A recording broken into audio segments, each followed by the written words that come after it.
All right. Well, for anyone who doesn't know me, I'm Alex. I'm the club secretary. I will be doing the demo on lidded boxes. And as you had seen even earlier today, there are lots of different options. You can make them small, you can make them big. Obviously, you have an example of glued up blanks that are standing on the shelves over there for beads of courage. You can make them tall out of a solid piece. You can laminate. Lots of different choices and options. If you are making one for the beads of courage, I would suggest making larger and avoid doing that tight fit that we all love, because this is meant for the kids. They don't necessarily have the strength to pull those lids off and apart. Also, give it a good handle. This one isn't so great. And also make sure it's dry, because if it's not, you'll get to this after a few months where the lid no longer fits. So I'll pass that around so people can see how it turned oval and the lid no longer fits.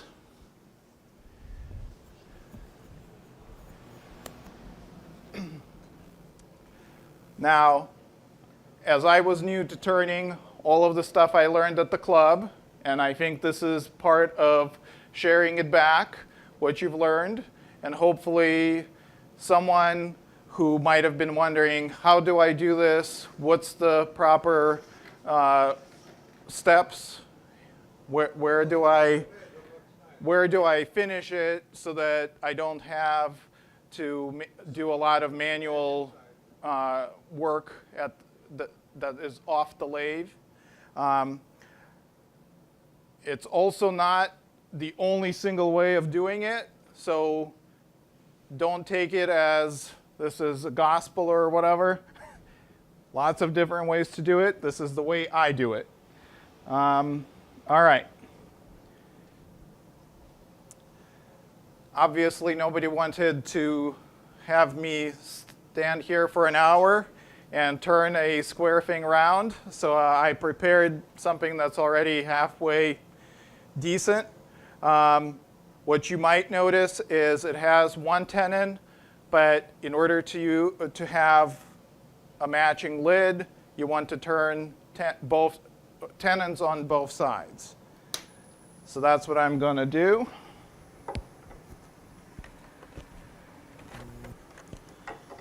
This is my favorite tool at the club for doing that.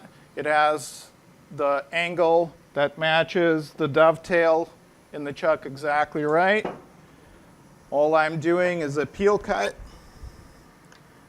Don't go wide. Do a little bit at a time.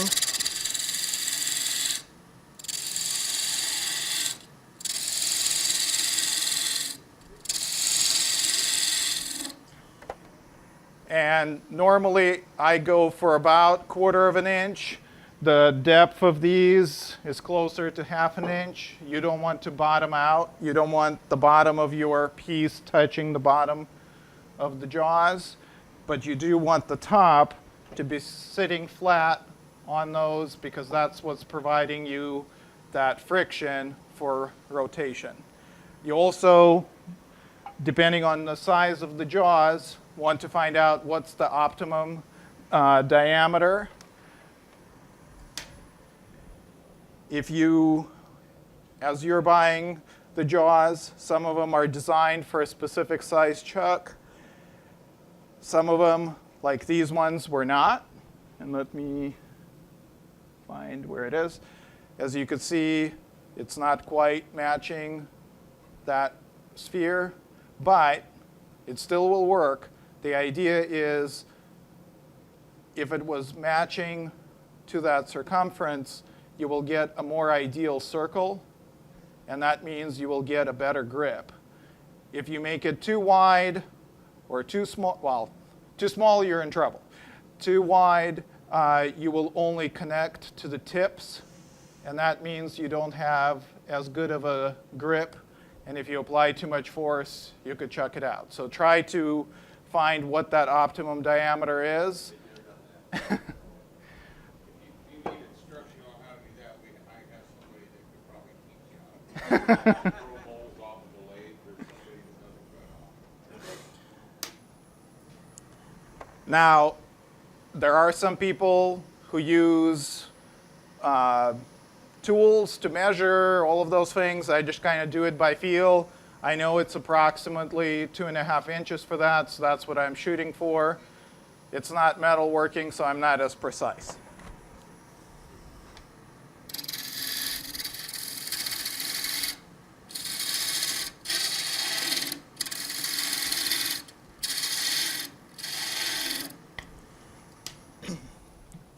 Now, the other part that I like with this tool is because that angle matches so well, I can take, don't have enough room here.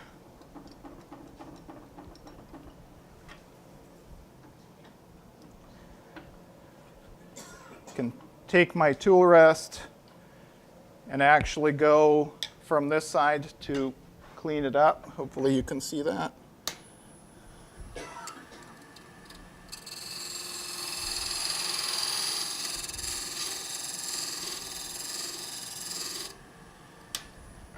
And what that allows me to do is to have a flat surface that will make for a perfect fit or flat surface for the top of the jaw teeth to rest on.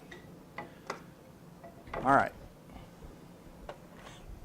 You could see how this one is a little smaller than this one. It will still fit, but as I said, it's not going to be as good a fit. You could always make things smaller. You can't make them bigger.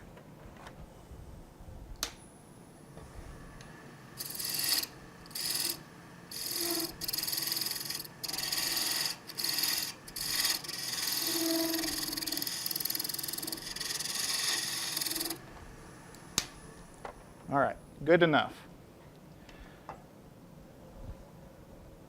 My next step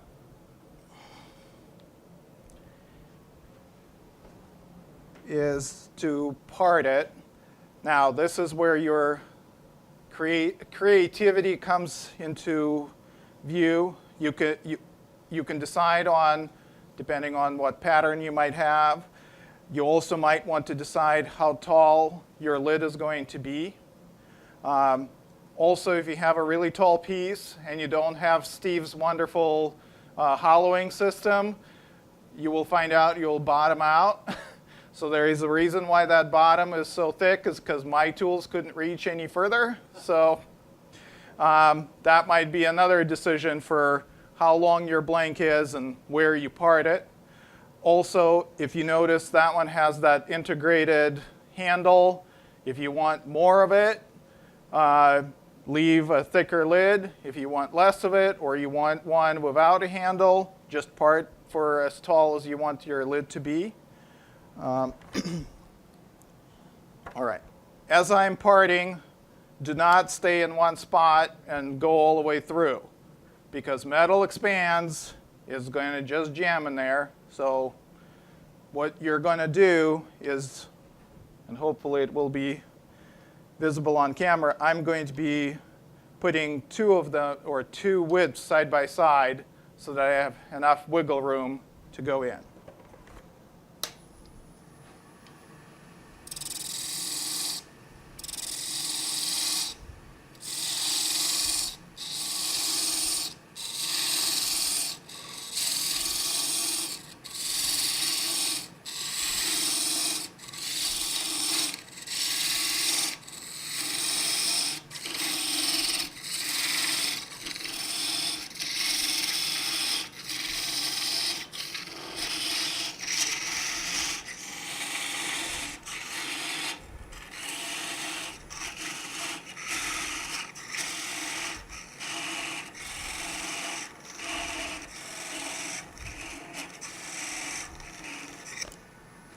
All right. If you're super brave like Tim, he can probably do it to where only 1/8 of an inch is left, or just go right through it. I'm not so brave. I use a saw. So I got it. Usually I go for about somewhere between 1/4 of an inch and 1/2 an inch. And then I just cut through. You might want to relieve the pressure so that it doesn't clench your saw.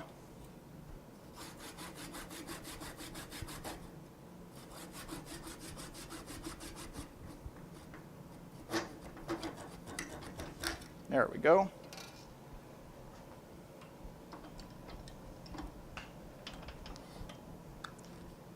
All right. So there are your 2 halves. All right.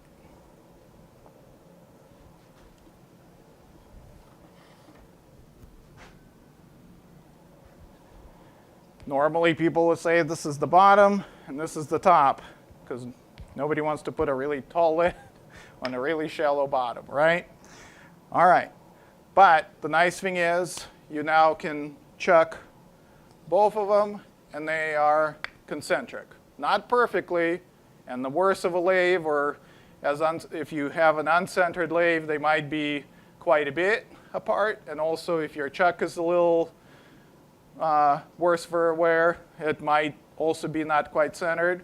But that's not a big deal, because when you put it back together, you can, again, get them to line up. So we'll get to that point.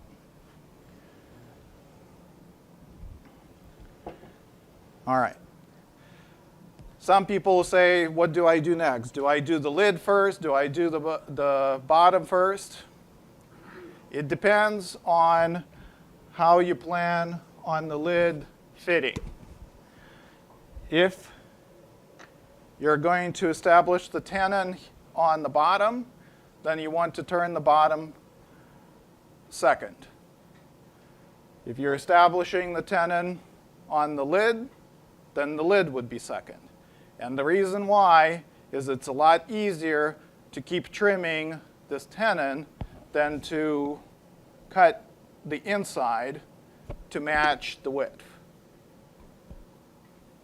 At least that's how it seems to be in my case. I've done it both ways, but it's a lot easier to shave this than to cut away on the inside. Go ahead. Is there a better preference on which one has the tenon, or is it one have an advantage over the other? You will notice, and because I'm donating this one to Beads of Courage, I wanted it to be beefier and stronger. But if you're establishing that tenon, it's going to have its thickness, and of course, however much there is for that fit. Now, you don't have to make it as big, but anything that has the tenon will be thicker. Is there a preference to have the tenon on the lid or on the box? Is it your design? It's your preference, but as I said, if you are trying to make your walls thinner, you might want to do it on the lid. And this is a great example. I'll borrow it. So here's that tenon that's on the lid. You have a nice consistent thickness here that you don't have to do anything weird stepping out. So a lot simpler if you're doing it on the lid. But again, it's your design choice.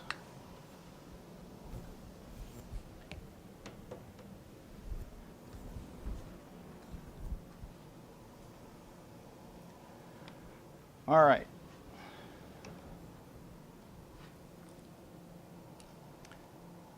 So since I already did one with the bottom being, I'll make the top.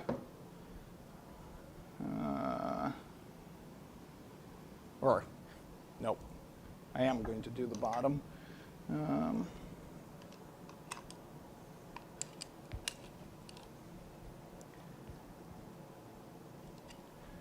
All right. So some people might be really good with tools, and they can hog this out really quick. I'm not one of those people. I use aids as much as I can.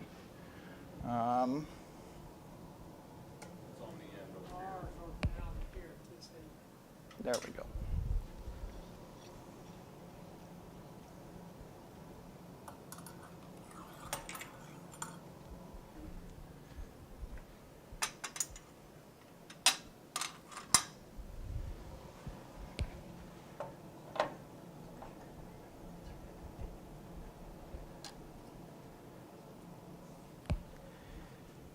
So I will use all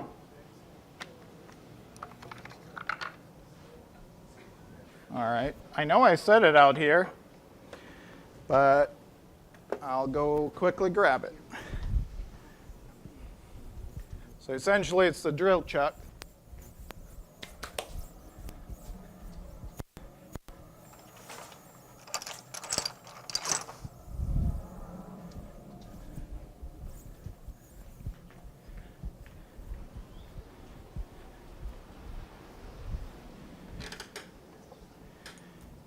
And I found the bit that is going to take quite a bit of material out, so I don't have to.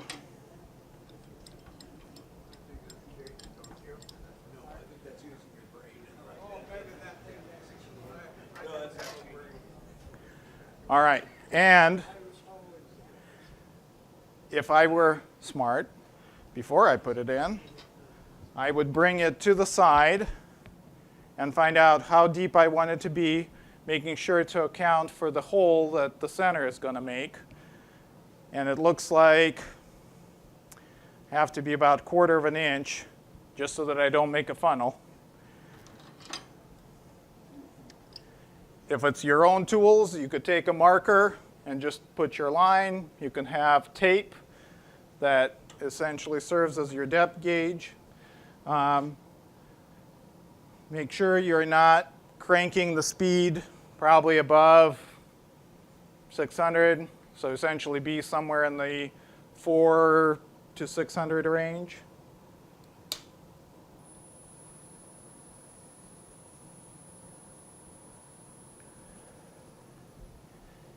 And hopefully have sharp bits.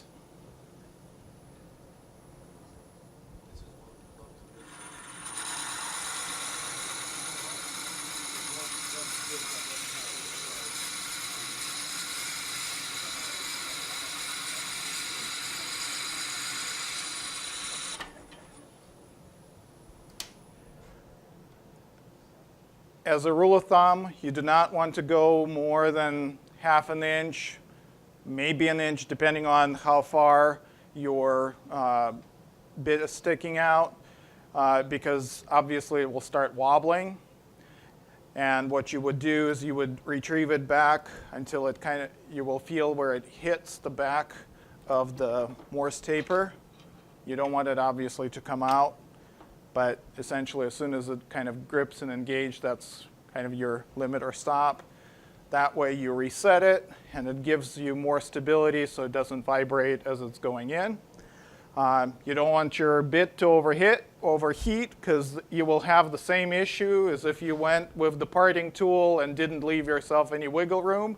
It will expand and get stuck. You will get lots of smoke and maybe a fire. If you have a low and a high gear on your motor and you're getting stuck where the bit just can't turn, switch it to low. That way you will get more torque at that low speed, but more than likely it's your bit that's dull. Get a sharper bit.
All right.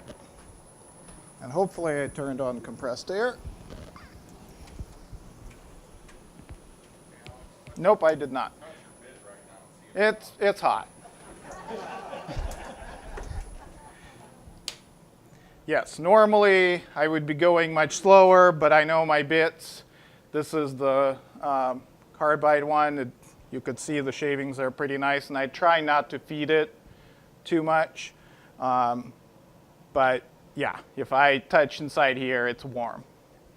But what the nice thing is, because I'm a person who uses my bowl gouge for 95% of things, if I were using my bowl gouge to hollow this, at some point, that depth is going to cause me an issue, and I will be doing this. It's not fun. So, as I've worked more and more on various projects, I accumulated more and more tools. So this one, I believe it's called a Viceroy, and it's meant to be a hollowing tool.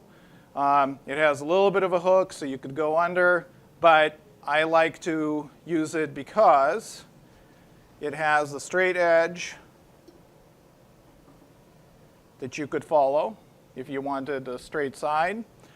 Most of the carbide tools, the cheap Chinese ones, when they make, if it's not a round shaft but a square one, it has really sharp 90-degree corners. This one has them rounded. I like that because when I do my finish cuts, I could put it at 45, reduce the engagement of the blade, and have a really nice finish. Doesn't mean I can't do it with my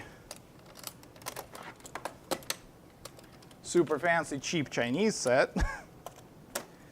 I can do the same thing, usually not with the square one, with the round one. But you could see it's a much sharper, trying to balance that in the same spot without it tilting back and forth is a little bit harder. But for now, I'm going to put the square bit in, because that's more than likely what I will use for trying to keep my sides straight.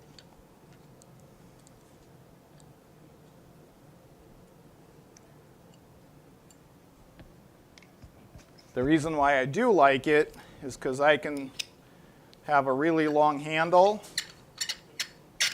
and that gives me a lot of leverage for some of these deeper ones, so that as I'm going closer and closer to the bottom, it doesn't wiggle as much. If I just do that short one, that leverage starts working against you. One of the important things before you start turning inside, remove the bit, because guess where your elbow is going to go? But because it was hot, just as Tim has mentioned, I did not want to touch it until it cooled off. Yes? Even though you buy the cheap tools, you can buy the good cutters. Yes, you can do that, that's for sure. They do make these in standard sizes, so you could buy a good cutter from, I think we have a card over there from Arizona Carbide. You could buy, 10 or 20, and you get a pretty good discount versus buying. Although, you could also buy 20 of them for 10th the price on Amazon and just chuck them out as they dull. So, up to you.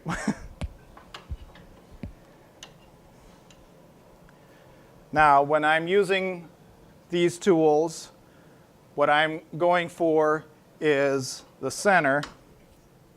I'll try to bring this. Don't know that the the camera sees that.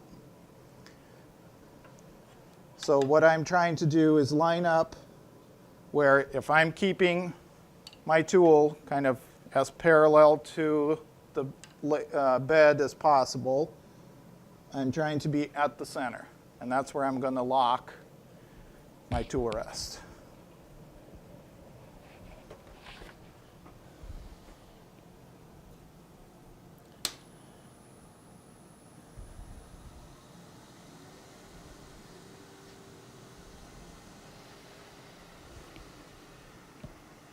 All right, this doesn't have a stop, so I'm going to lock it so that I don't accidentally knock it all the way off.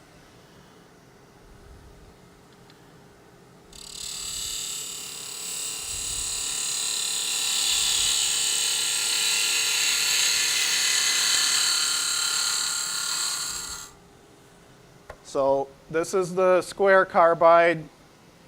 I don't want to be too aggressive because I'm a scaredy cat. I usually do 1/8 of an inch. If you're brave, you can probably do more, but depending on how big of a chunk you have and how small of a tenon you have, launching is a possibility. So I try to be safe. I enjoy the process, so I do it slow. You have your own, you do your own thing, just try to be safe.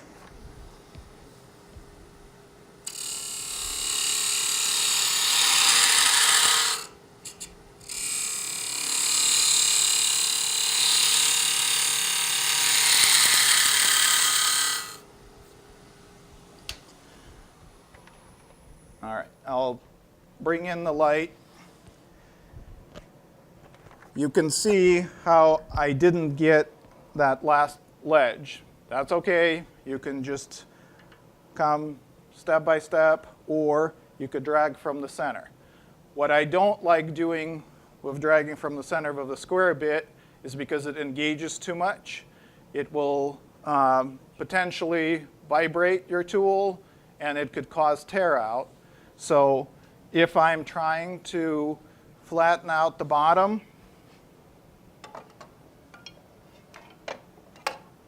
I'll either switch to the round carbide or to my hollowing tool.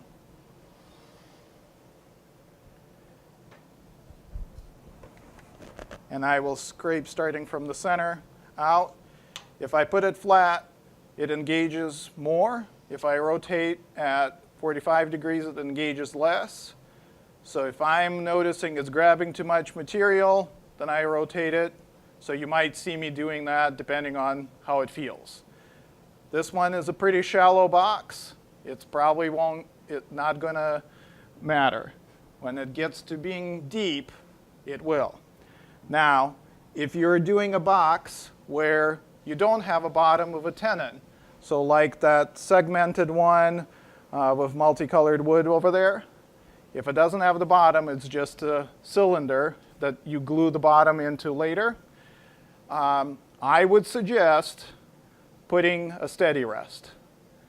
I was able to do it in cold jaws, but other people have launched it. Now, it's because I do a very gingerly, barely cutting any material. That grip from those rubber feet is good enough for me. But if you accidentally take too much, or as you're starting out because it's uneven, I mean, it's 12-sided, it's pretty close to round, but it's not perfect. And if one of the boards sticks out a little too far and you grab it a little too much, those rubber teeth aren't sufficient.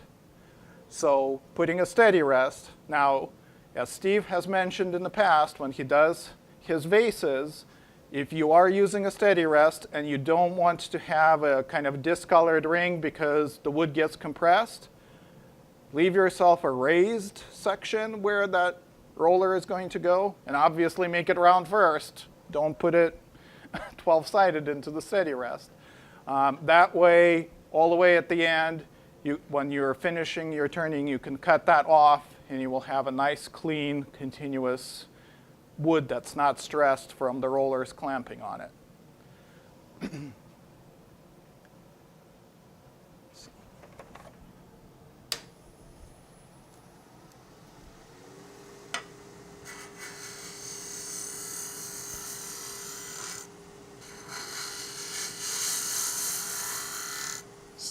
All I am doing is essentially using it as a scraper, cutting straight across. If you like your bottom really flat and you want that square corner, all the way in the end, when you're done, you can take your square bit, go in, or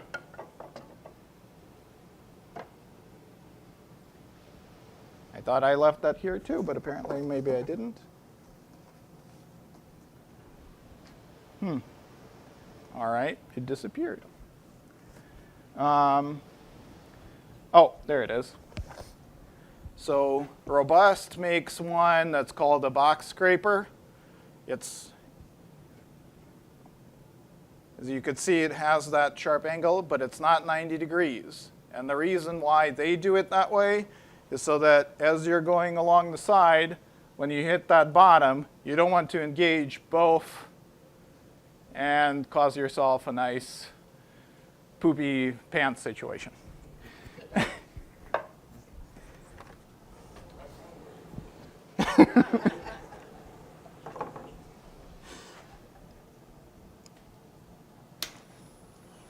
I guess the one other thing that I want to highlight, your parting technique might be perfect, or it might not. This isn't necessarily flat. If you want to have a good connection and you don't want to see any gaps when your lid sits on top, you could do just a slight undercut. That way when they meet, they just line up on the edges.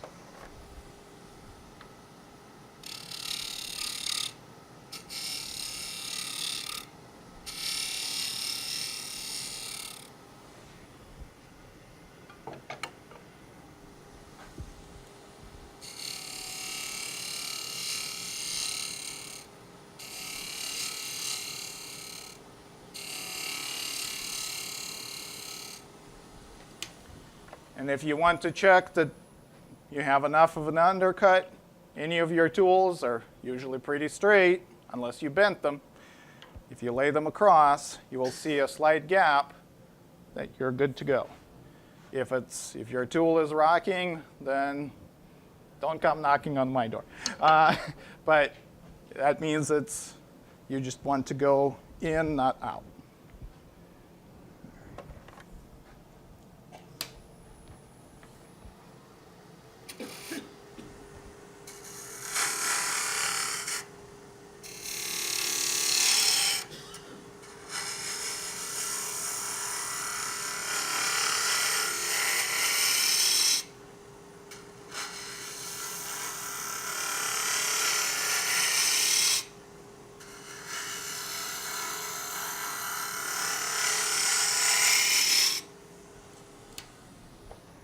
And just as we did with the drill bit, you can check your depth. I'm just using my fingers. You don't want to make a funnel. And with the way that you have this, because of the tenon, you might think, oh, I have plenty of depth. Well, you're turning that off, so make sure you remember. And again, in order for it to sit flat, you're going to undercut, so account for that too. As far as the wall thickness, that's your artistic determination. You could make it thin, you could make it thick, go somewhere in between. Just know that it's wood, it's material that moves, more moisture, less moisture, cold, warm, all of those kind of things. If you don't want stuff to happen like it did in that box where it got out of round, probably don't go too thin, or make sure that your wood is nice and stable and it's not going to move.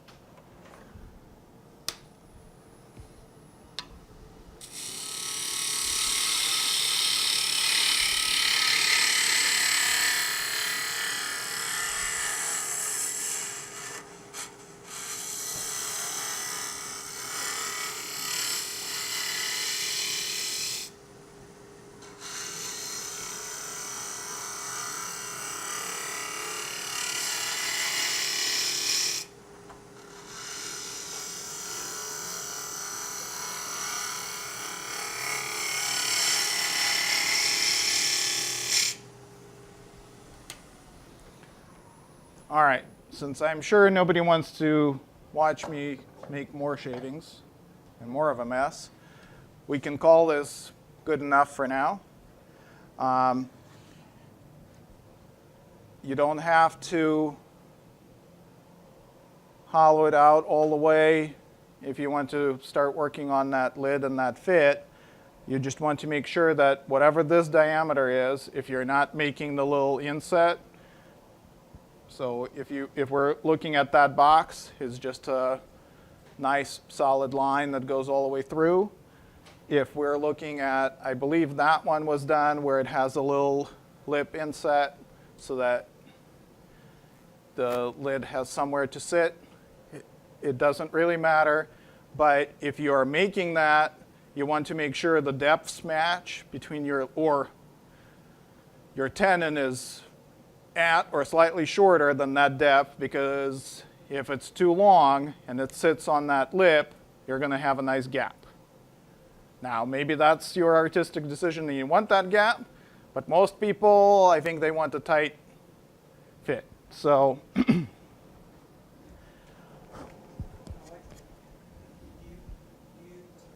sand and finish at this point on the inside? if you're done with your depth or your thickness, yes, you're going to make sure you're going to sand and finish on the inside, because once you cut off that tenon, okay, you're going to do it by hand otherwise.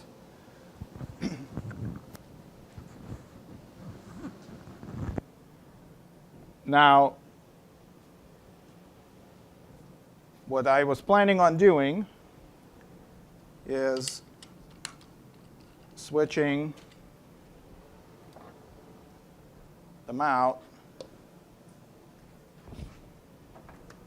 because this one is a little bit closer.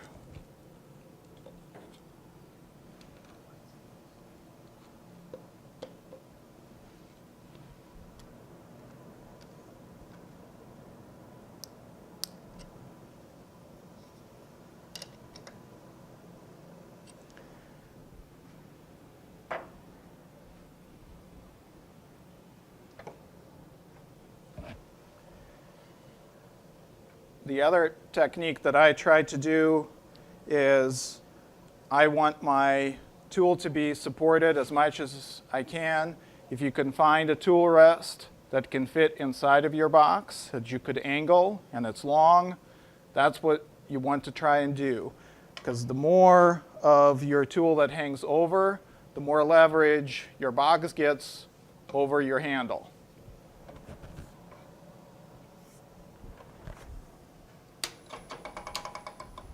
And test that it doesn't rub.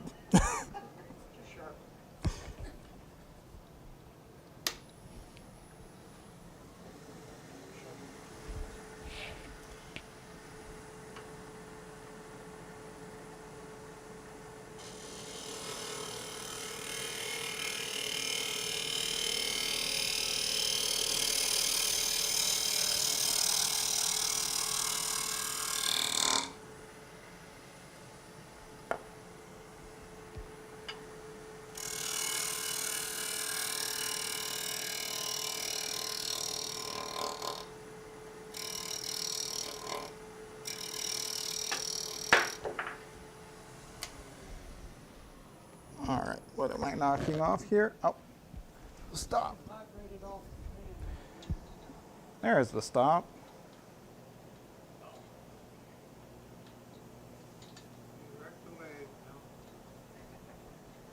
All right.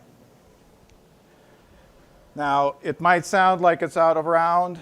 I think I had some cracks and gaps, so I put in some epoxy NCA glue. That's why it sounds like it's not round. It's just hitting that high spot where the glue is. And again, since I'm scared, I'm taking tiny little shavings off instead of being really aggressive. If you are determined, you can do whatever you want, but I will stay safe.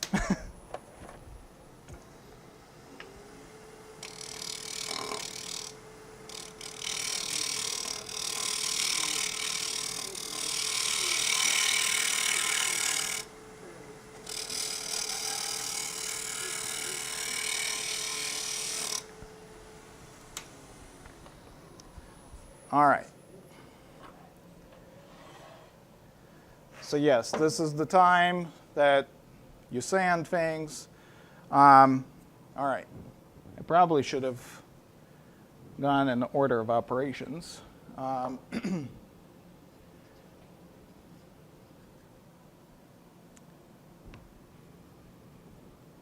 right. With this one, I think I already got that one tight. All right, so I'll switch back. So I can show you how that fitting process goes. But yes, you would have finished that inside as much as you can, because you might forget and not finish it, and then you might cut off the tenon and cause yourself some grief. This is again where if you are a person who likes using tools and measuring things, you might measure that diameter and you might draw that on your lid or the opposite of wherever you established your depth. I'm just going to do it by feel. And this is where it's kind of your choice of tools. I usually am not very good with a skew unless I'm using it for establishing a tenon. So I'll use a carbide, but you could use a skew. And where the benefit of a skew, for example, comes in, because it has that angle, you're going to be able to more easily taper your tenon, and that will be a trick that helps you. So if I am using this 90 degree and I'm just going straight, I'm getting a nice straight side. But as I'm fitting, if I overcut, again, it's a lot easier to make things smaller. Adding material back is harder.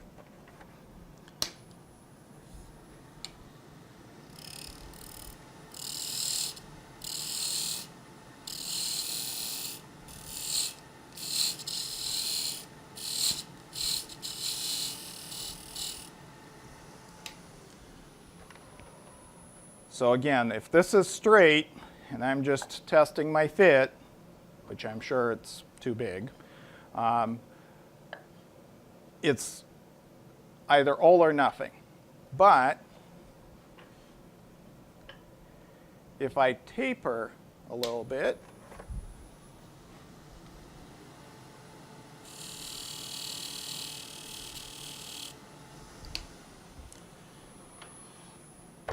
then I still have meat on the back, but I have a smaller radius on the end. And if it starts fitting there, I know I get close. If it's fitting where it's already sliding past the center, then I know I'm not going to cut that to the diameter of the taper. But now that I know with the taper it doesn't fit, I'm safe to remove all of that material.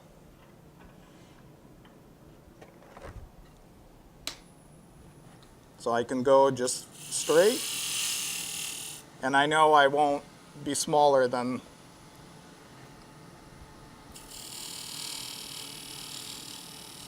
so again, taper, test your fit. Now, this is where I was pointing out at the beginning, you could do it in reverse where you'll have the tenon on here and you're trying to cut a hole, but it's a whole lot harder to do that fit there. It's a lot easier to take off tiny bit of material. Plus, when you're sanding and all of those kind of things, this is easier because this is already done.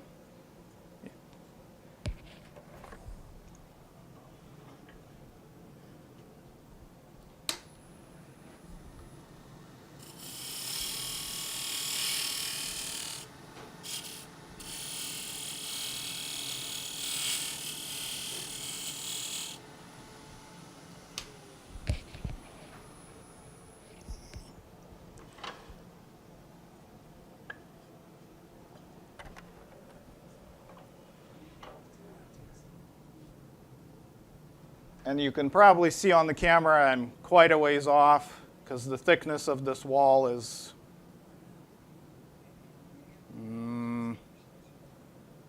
slightly less than half an inch. And I'm only barely, not even a quarter there, so, or quarter of an inch on this lip here, so I'll keep going.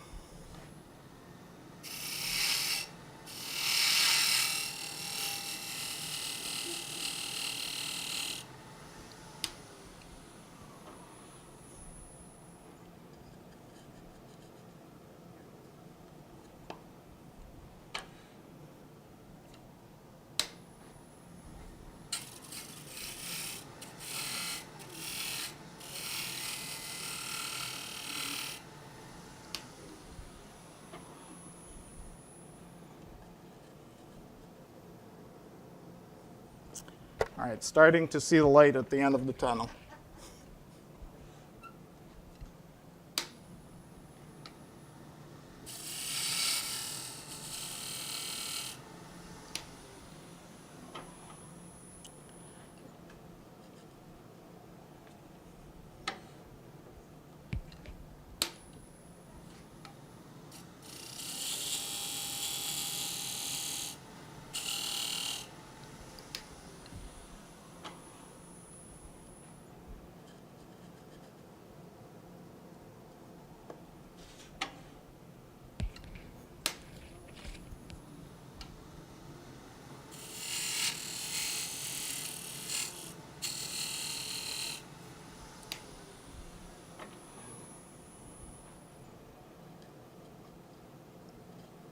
Almost.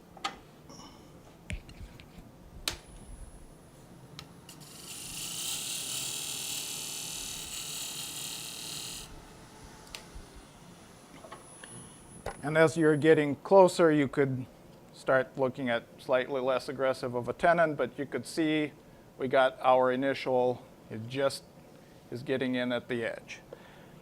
If you want your really tight fit, you might decide that you will turn to this diameter and do the rest of sanding, because obviously as you're progressing through your grits, you're going to take off some material, and then it might be looser than you anticipated.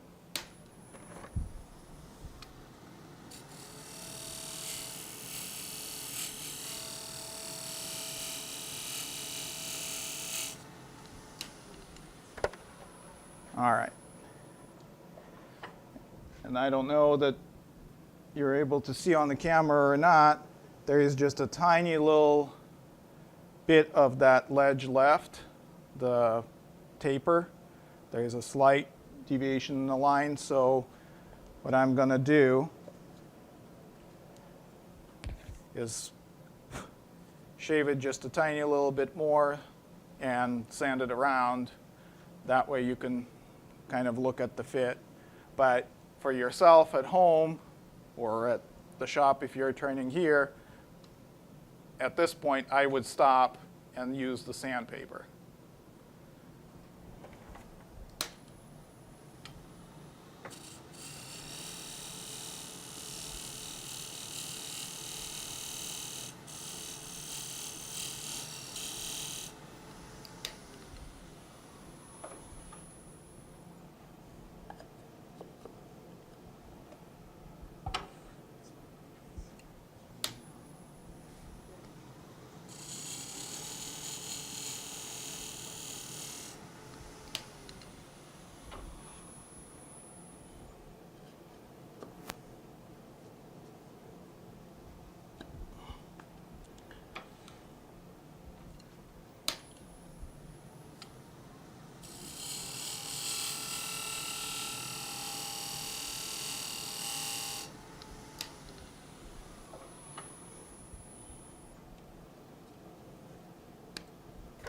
All right.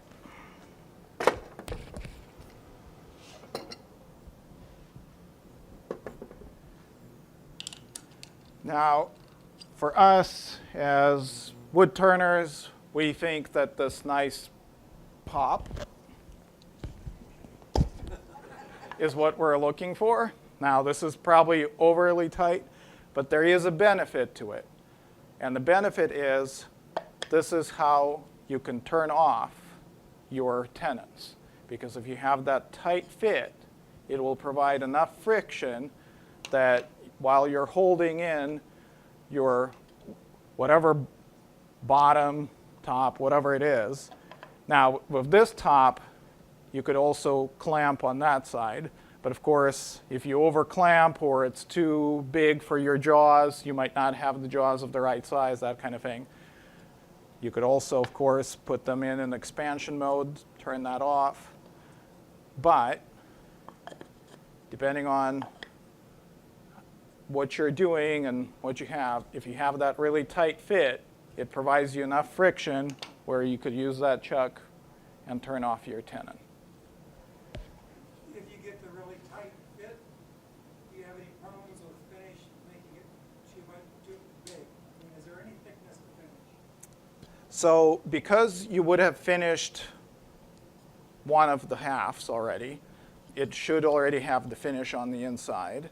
That, you know, that's your final thickness. As you're doing the opposite half of it, you will also sand and apply the finish. So you will finish both of these before you get rid of the tenons. So if you're noticing that your finish added too much thickness that it no longer fits, you could sand it down, reapply your finish. That's kind of the nice thing, that you still have the two tenons, that you're able to do it on the lathe instead of having to trying to manually mess with it later. Now, depending on how big your piece is, so if we're looking at that box,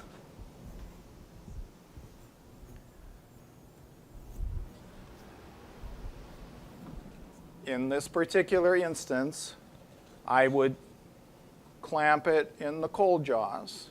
It has that hollow bottom. I would add the stability, the steady rest. I would not go past probably half, slightly more than half of the tool.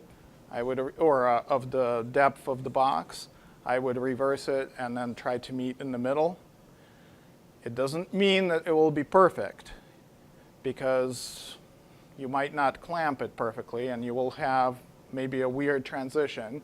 But because it's on the inside, and with sanding, you could blend it well enough that I don't think people will notice. It's much more important that on the outside, you're going to have a nice flat surface. And with this type of box where you haven't yet put in a top and the bottom, I would take, so we have those cones, have a cone on this end, whatever I'm clamping it in, be it cold jaws, or if I have jaws that are big enough that I could use an expansion mode or clamping mode, contraction mode. That's what I would do to finish the outside so that it's concentric. And in this particular case, the lid will actually be turned separately as well as the bottom. I think for these, when Bill made the kits, he actually provided a plywood bottom that all you would do is you would create inset of a diameter of that plywood bottom, and then you just glue it in. And then the depth of it is obviously the thickness of the plywood. For your lid, again, you're making your lid however you want. This is where that trick of turning your inside, well, this will kind of force you into that because this is where your straight sides are going to be. So when you're turning your lid, it's going to have the tenon, or it's pretty much forcing you to, because the thickness here might not allow for the tenon to be established here. So you might be kind of forced into it, and then that's where you're shaving it and testing. But that's essentially, I think, the only difference that you would notice. And as I said, when you remove the steady rest, you take that big cone, slap it from that side so that it's nice and sturdy in there, and you have a flat surface. Now, this particular one, I already finished the outside, so I don't have to worry about it. I don't think there's an order of operation that's going to force you one way or another.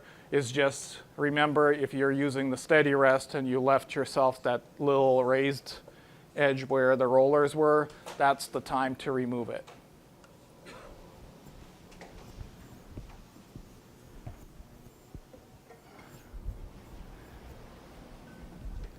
All right, so what I'm going to do is I'm going to send this one around where you could test that fit with, oh, that's why I was going to chuck it, is because I was going to remove the glue on the, but I think it still fits.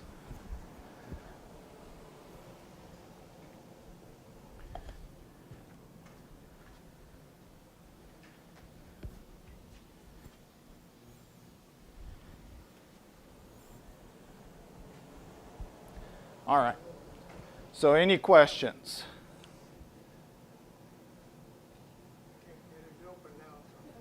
Daryl.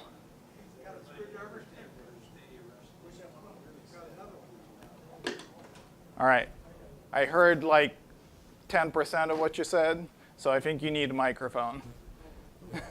Daryl. Does everyone understand what a steady rest is? And the Oh, I can bring the that other- out. well, that and the other.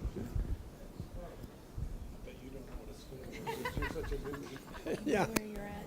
Are you sure you're in the right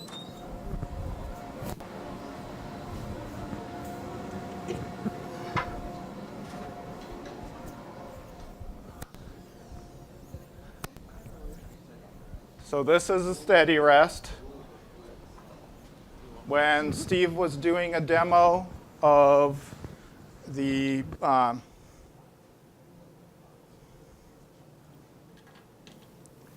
of his hollowing system, there is a detailed video of how he sets it up for clamping it down.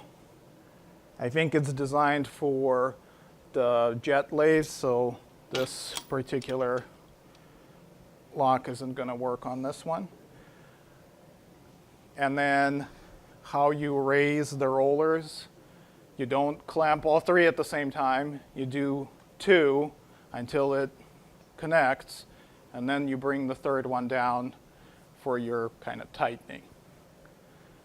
But as I said, Steve did a much better explanation and more detail. You should be able to. Bill, I assume that that's already been posted? Yes. Yep. So it's on our YouTube page. You can find how to set that up. And we have one in the club that fits the lathes that are the big jets that are there.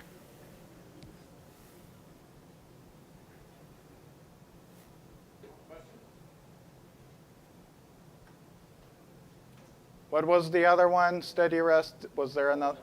Cold jaws? All right.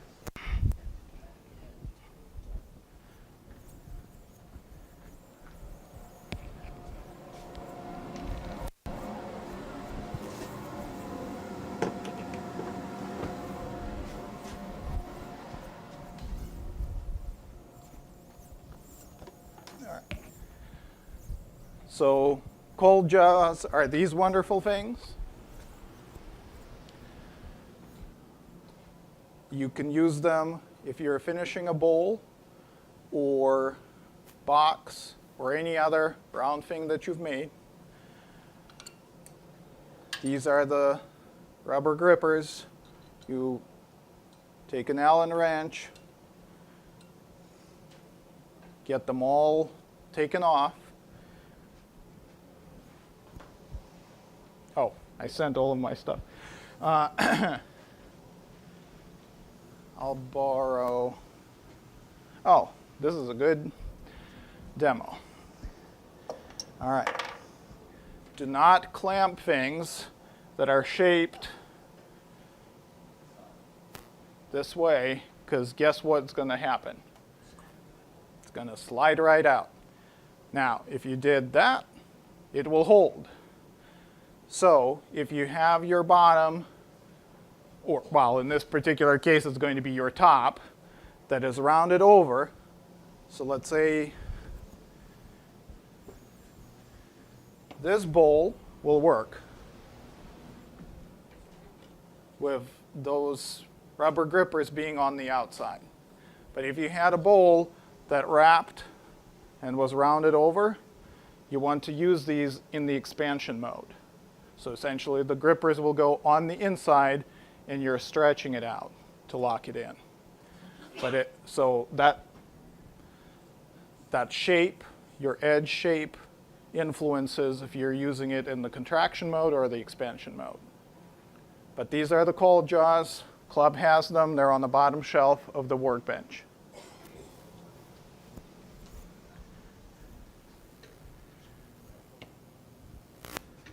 In the case of this box, it will not matter because it's cylindrical.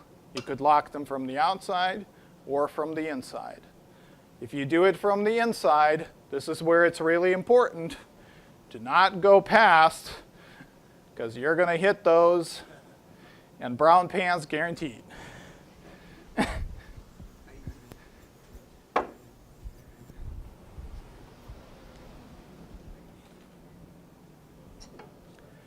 And the clubs one is on a one-way chuck, I believe.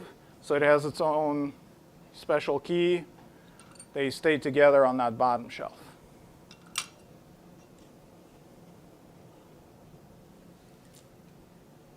Any other questions? You're free. Thank you very much.